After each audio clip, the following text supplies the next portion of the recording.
Kiitos puheenjohtaja. Arvoisat osakkeen omistajat. Viime vuosi. Katsotaan mitä tapahtuu. Joo.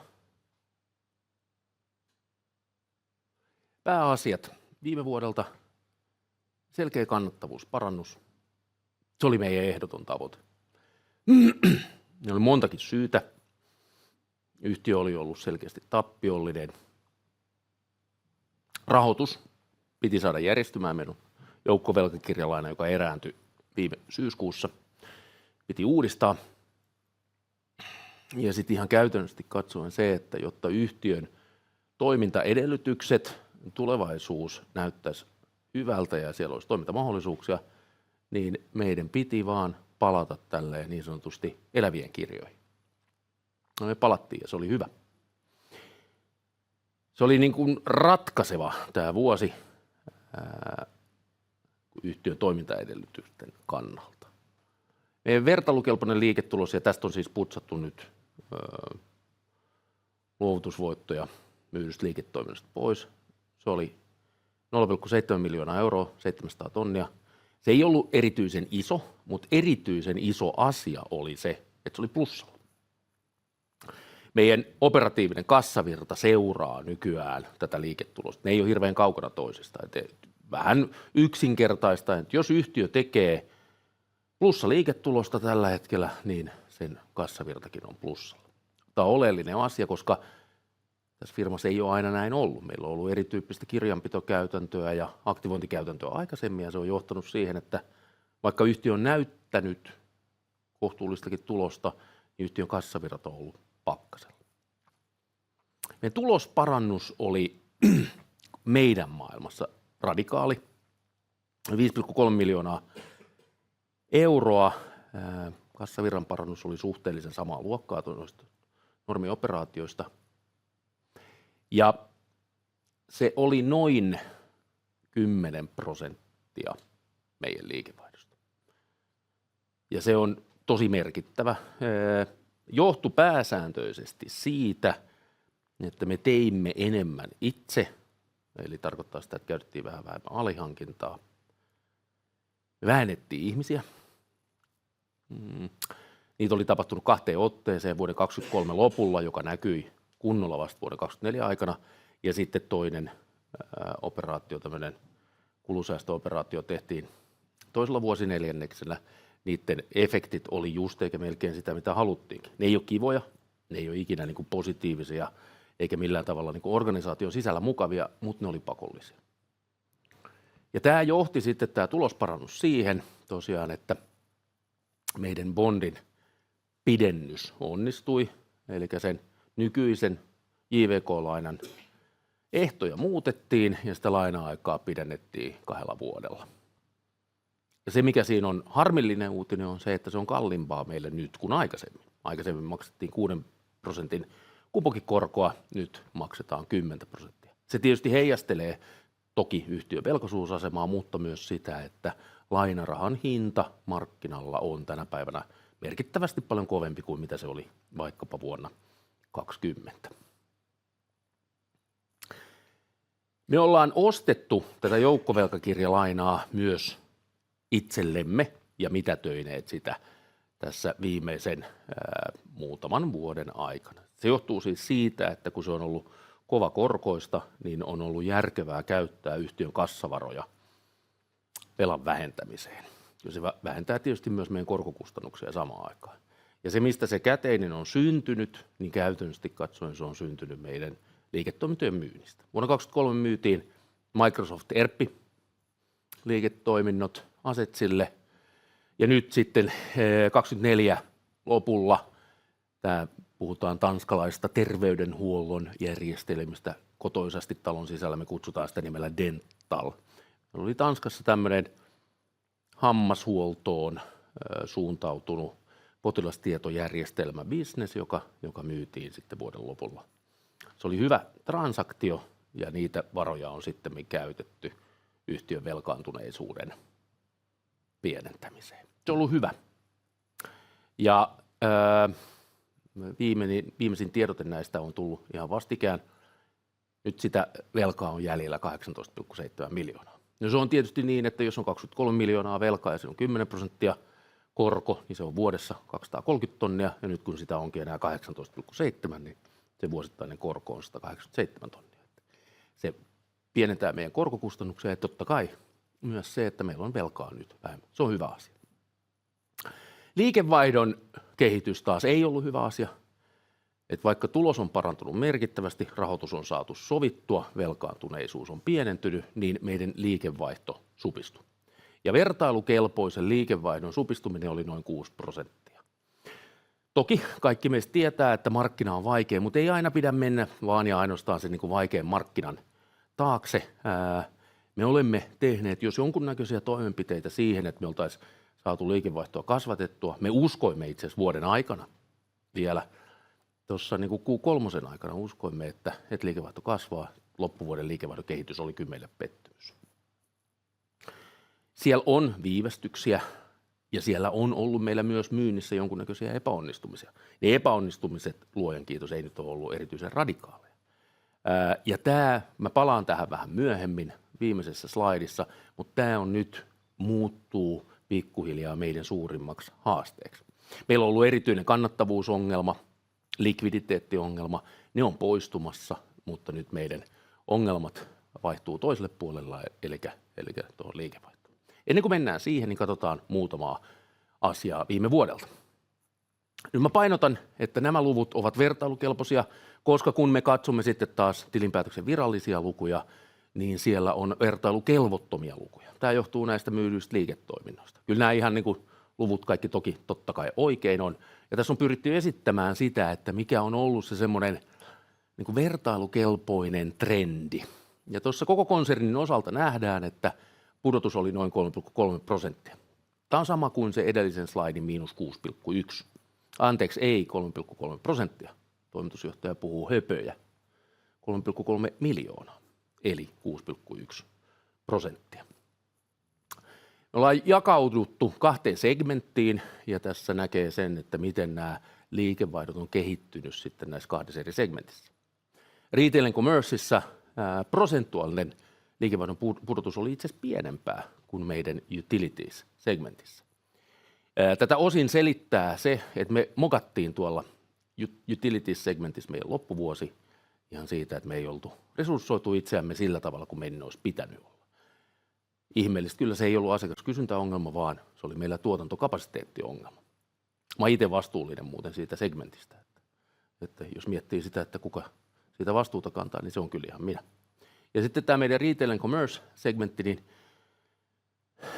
siinä meillä oli myös sama, että meillä oli alkuvuonna ihan positiivista odotusta loppuvuotta kohden, mutta kyllä siellä kieltämättä kaupan alan asiakkaissa on tilanne se, että jos mahdollista olla käyttämättä rahaa tietojärjestelmiin, niin sitä mahdollisuutta halutaan käyttää, joka tarkoittaa sitä, että ne asiakastoimitukset tai projektialoitukset, ne on osin viivästyneet. Lopulta mä pidän sitten tätä 6% liikevaihtopudotusta, niin mä pidän sitä jonkunnäköisenä puolustusvoittona, mutta ei siitä erityisen iloinen kuitenkaan voi olla. Tuloskehityksestä mä oon erittäin iloinen. Se on enemmän kuin puolustusvoitto, että se oli niin kuin aito voitto. Kun katsotaan tätä, joka nyt sitten kuvittaa tätä tuloskehitystä myös segmenteittäin, niin tässä näkyy tämä vertailukelpoisen liiketuloksen muutos. Konsernitasolla tosiaan parannus oli 5,3 miljoonaa euroa, ja nähdään se, että se jakaantuu molempiin segmentteihin suht tasaisesti. Molemmat segmentit paransi. Retail Commerce oli ollut plussalla myös 23, ei paljon, mutta kuitenkin. Ja nyt siinä sitten niin kuin kannattavuus rupeaa olemaan semmoista niin kuin siedettävää tasoa. 2,5 miljoonaa EBIT, kun liikevaihto on hieman alle 40 miljoonaa, niin se tarkoittaa sitten sitä, että ollaan siellä suurin piirtein 6% tasoilla. Meidän pitkän aikavälin tavoitteet, siellä on 8% kannattavuus, ei ole hirveän kaukana siitä, mutta toisaalta meidän tavoite on myös kasvaa organisesti 8%, siitä ollaan erittäin kaukana. Utilities, joka niin kuin näkyy tuosta, niin 23han oli tämmöinen annus horribilis, se oli kauhea vuosi. Meillä meni 5 miljoonaa siihen toimintaan ja liikevaihtotaso oli vähän päälle 13 miljoonaa, niin siitä voi nopeasti laskea se, että kannattavuus oli niin kuin katastrofi. No ei se vieläkään ole plussalla, 1,8 miljoonaa tappiolla liiketulosmielessä, se on menossa oikeaan suuntaan. Eli tuo tulosparannus, joka on 3,2 miljoonaa siellä, oli hyvä. Meillä on kuvitelmaa, että meillä on vielä parannettavaa tässä liiketoiminnassa. Palaan siihenkin vikalla slaidilla. Katsotaan konsernin tuloslaskelmaa ja nyt rupeaa tulemaan sitten näitä vertailukelpoisuuseroavaisuuksia jonkun verran tässä. Ja tästä syystä niin meillä on täällä tietysti löytyy näitä luovutusvoittoja, jotka esimerkiksi liiketulosriviä muuttaa. Sen takia tuolla on kolmannella rivillä on tämä vertailukelpoinen liiketulos, koska sillä pyritään osoittamaan sitä, että mikä on nykyisten liiketoimintojen tuloksen kehitys. Ja kuten sanottu, niin se nyt on menossa oikeaan suuntaan. Ei me yhtiön johdossa eikä hallituksessa niin 700 000 tietenkään tyytyväisiä olla, mutta me olemme myös realisteja siinä mielessä, että me tiedämme, että ei me tätä saada niin kuin järjettömistä tappioista erityisen korkeisiin voittoihin niin kuin kertaheitolla. Se vaatii vähän aikaa, mutta me ollaan menossa oikeaan suuntaan. Sinänsä muutoin tästä tuloslaskelmasta, jos katsoo, niin voidaan päätellä sitä, että näillä luvuilla ja tällä velkaantuneisuusasteella niin yhtiön hallitukselle ei ole ollut oikein muuta vaihtoehtoa ehdottaa yhtiökokoukselle voitonjaosta kuin se, että voittoa ei jaeta. Kyllä me siihen pyritään, että yhtiön kannattavuus kun paranee, velkaantuneisuus laskee, niin kyllä meillä on pyrkimys palata vielä osingonmaksajaksi.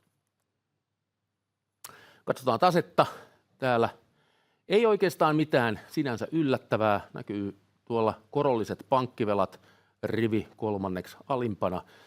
Ja siinä, minkä takia sitä nyt ilmoitetaan tässä erikseen, vaikka ei semmoista niin kuin tosiasiallista riviä taseessa löydykään, johtuu siis siitä, että IFRS iloisesti kyllä lyö tuonne vaikkapa vuokravelkoja ja pankkivelkoja samoihin kategorioihin. Ja nyt tässä on vähän niin kuin eroteltu sitä ja tuossa näkee sen, että meidän kokonaiskorolliset pankkivelat vuoden lopussa, tämä on siis joulukuun lopun tilanne, on ollut tuo 22 ja nytten ollaan sitten tiedotettu tässä joku aika sitten, että joukkovelkakirjalaina on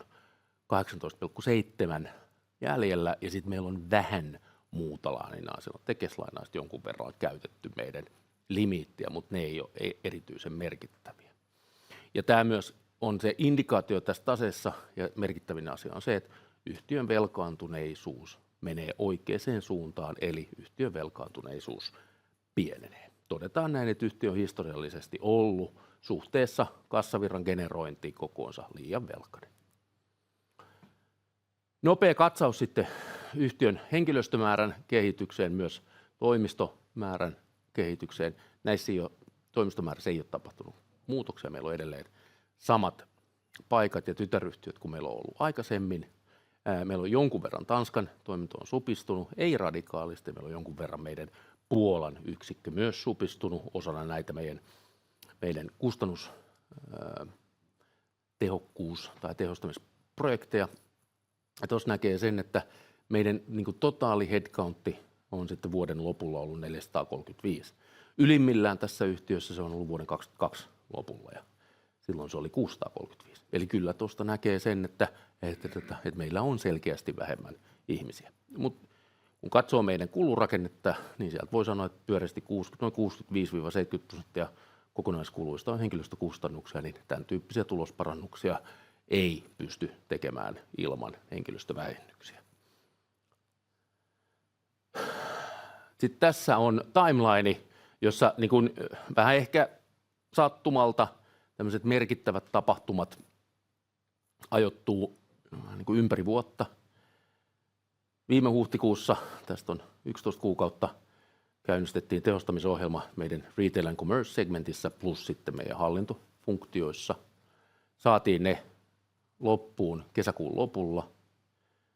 Elokuussa käynnistettiin kirjallinen menettely joukkovelkakirjalainan ehtojen muuttamiseen.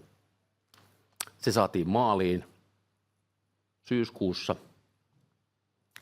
Täytyy sanoa, että ei mennyt ajallisesti tiukalle. Meille jäi sinne ihan muutaman 3 viikon headroomi. Ja sitten todetaan siitä näin, me saatiin siis velkojilta erittäin vahva tuki.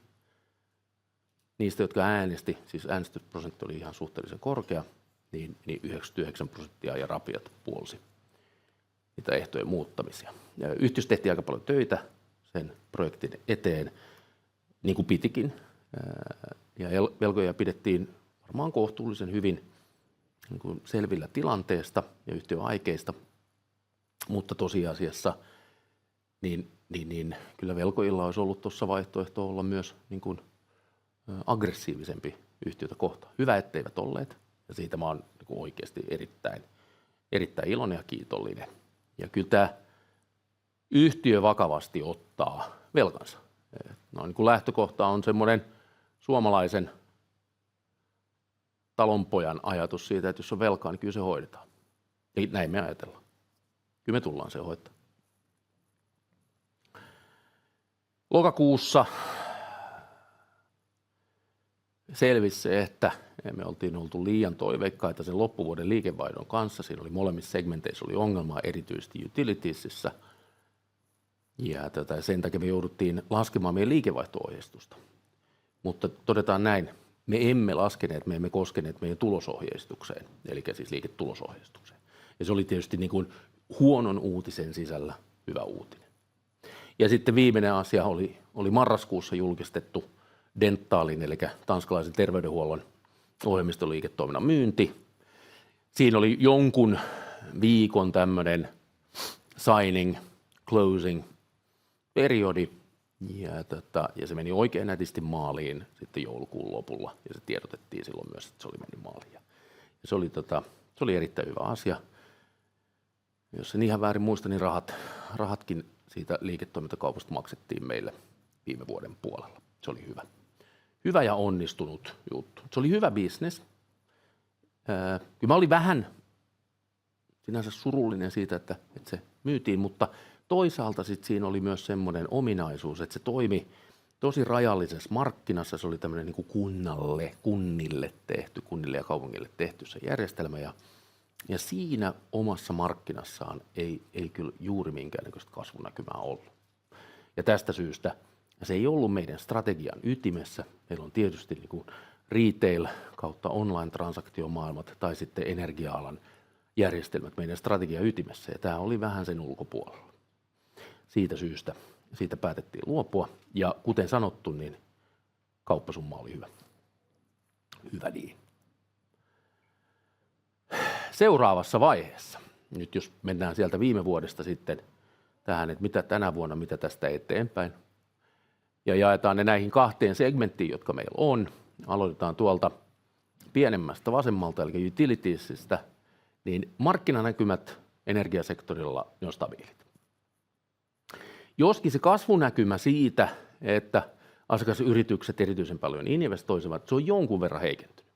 Eli tarkoittaa siis sitä, että asiakkaiden kyky käyttää vanhoja tietojärjestelmiä pidempään on parantunut, joka tarkoittaa sitä, että niitä tietojärjestelmähankkeita ei kilpailuteta ihan niin nopeasti. Ja tämä ei ole radikaali mun mielestä heikentymä, mutta siinä on pientä heikentymää, siinä on tapahtunut. Se, mikä siellä jonkun verran kiihdyttää kysyntää tai ainakin luo automaattista kysyntää, on regulaatio. Ja se regulaatio johtaa siihen, että kun energiamarkkinalle tulee jatkuvasti uutta tai muuttuvaa säännöstöä, niin tietojärjestelmiä pitää vastaavasti muuttaa. Se luo meille jatkuvaa pientä lisäkysyntää ja lisätyötä ja lisää niin kuin komponenttikysyntää. Nyt tämä asiakastietojärjestelmät ja niiden niin kuin uudistamishankkeet, niin se on ollut vähän niin kuin kylmä markkina viimeiset 2 vuotta. Et siellä ei juurikaan, Suomessa ei ole kovin montaa asiakastietojärjestelmää hankittu. Ja nyt rupeaa näyttää siltä, että ei varmaan tänä vuonna, ei jotain, ei erityisen paljon, mutta ensi vuonna näyttää siltä, että 2026 varmaan on jo sitten markkina, että siellä on enemmän hankkeita. Tietysti me pyritään olla sitten voittajia niissä kilpailutuksissa. SaaS-liiketoiminnan osuus on kasvanut Ja sitten tulee myös todennäköisesti kasvaa tämän vuoden aikana. Ja sitä SaaS-liiketoimintaa nimenomaan jonkun verran virkistää nämä regulatiiviset muutokset. Eli kun tulee uusia vähän niin kuin pakotettuja järjestelmäpäivityksiä, niin se jonkun verran sitten nostaa meillä systemaattisesti SaaS-liiketoimintaa. Se on hyvä uutinen. Meillä on kuitenkin pyrkimys utilities-toiminnassa siihen, että me oltaisiin niin kuin oikea softayhtiö, oikea SaaS-yhtiö, joka enemmän myy käyttöoikeutta ja lisenssiä kuin niinkään työtä. Retail and commerce-puolella siellä markkina itsessään on heikompi ja markkinanäkymät ne on vaikeahkot, mutta ne on myös epäselvät. On päivänselvää, että asiakkaiden investointiriemua ei nosta vaikkapa viikoittain vaihtuvat mahdolliset tullit. No, todetaan, että ei mennä pelkästään ton taakse, koska ei kaikki retail noudata kuitenkaan jenkkeihin vietiä tai jenkeistä tuontia. Täytyy muistaa, että ne tullit muuten sitten toimii vähän molempiin suuntiin. Jos toinen nostaa, niin kyllä toinenkin nostaa. Eli jos jenkit nostaa tulleja Euroopasta tulevalle kamalle, niin eiköhän sieltä sitten Eurooppa tee samat liikkeet toiseen suuntaan. Inflatorinen malli, ja sen pitäisi taas johtaa siihen, että Euroopan sisällä kysyntä taas Euroopan sisällä tuotetulle ja kulutetulle tavaralle pitäisi kasvaa. Tuossa maailmassa, retail-maailmassa, asiakkailla on tarve, erittäin ymmärrettävä tarve, pärjätä mahdollisimman pitkään niillä investoinneilla, joita sinne on nyt tehty. Eli sanotaan näin, että tämmöinen niin kuin tietojärjestelmän käyttösykli, sitä on venytetty ja pidennetty.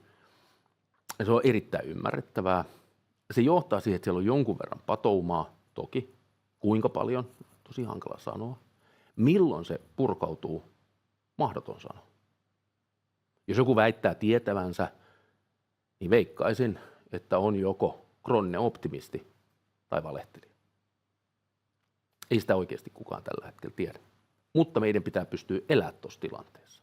Ja se tarkoittaa sitä, toi viimeinen kohta tuossa, että meillä on tällä hetkellä nykyisen skaalaan. Meidän kustannusrakenne on tämmöinen fit for purpose. Me ollaan oikein kokoisia tähän. Toki me panostamme, me yritämme kasvattaa, me yritetään luoda parempia järjestelmiä asiakkaille, uusia niin kuin innovatiivisia malleja toimia. Ei tuolla myötätuulta ole, mutta ei se ihan toivotontakaan ole. Kyllä siellä onnistumisiakin on. Ja nyt meidän pitäisi saada niitä onnistumisia jonkun verran enemmän syntymään. Se on vaikeaa, mutta me tsempataan. Nämä edellä mainitut asiat johtaa meidän tämän vuoden tulosohjeistukseen. Meillä on tämmöinen luulo, että vertailukelpoinen liikevaihto laskee hieman. Toki me halutaisiin, että näin ei olisi, mutta tältä se tällä hetkellä näyttää. Ja sitten meillä on yhtäläinen luulo, että meidän liiketulos paranee selvästi. Se liiketuloksen paranemisen taustalla on toimenpiteitä, joita on tehty viime vuonna. Esimerkiksi vaikkapa meidän R&C-segmentissä tehdyt kustannustoimenpiteet ja hallinnossa tehdyt kustannustoimenpiteet, nehän kokonaisuudessaan vaikuttaa kunnolla vasta tänä vuonna. Oli niistä hyötyä jo viime vuonnakin tuloksissa, mutta sieltä tulee meille hyötyä. Ja meillä on muitakin asioita, joita me pystymme talossa tekemään, ja niitä myös tehdään. Muut asiat, tämä ei ollut tämmöinen kryptinen heitto siitä, että me vähennämme ihmisiä. Päinvastoin, mulla on itse asiassa vähän semmoinen kuvitelma, että nykyisen tiedon valossa niin meidän henkilömäärä on niin kuin ihan oikea. Mutta meillä on esimerkiksi toimitiloissa, alihankinnassa, monessa muussa asiassa vielä jonkun verran parantamisen varaa. Yhtiö on myös parantanut niissä. Siellä on tehty oikeat toimenpiteet, mutta ei me ihan kaikkea olla vielä saavutettu, mitä voidaan saavuttaa. Tämä, että vertailukelpoinen liiketulos paranee selvästi, sen pitäisi organisesti myös johtaa siihen, että yhtiö niin kuin pärjää oikein hyvin nykyisen rahoitusrakenteensa kanssa. Tämä on ollut meille ensisijaisen tärkeää, koska kuten sanottu, niin yhtiö on ollut liian velkainen. Tämän pitäisi johtaa sitten siihen, että tämmöisiä niin kuin velkaan liittyviä ongelmia ei enää jatkossa vastaavalla tavalla tulisi. Toki pitkässä juoksussa Tuo ylempi lause dominoi. Se siis tarkoittaa sitä, että me emme vuosikausia voi toimia siten, että liikevaihto supistuu. Kyllä sen liikevaihdon meillä pitää jossain vaiheessa ruveta kasvamaan. Mutta me tiedämme, että tänä vuonna, mikäli se ei kasva, mikä on meidän oletus, me pärjäämme oikein mainiosti.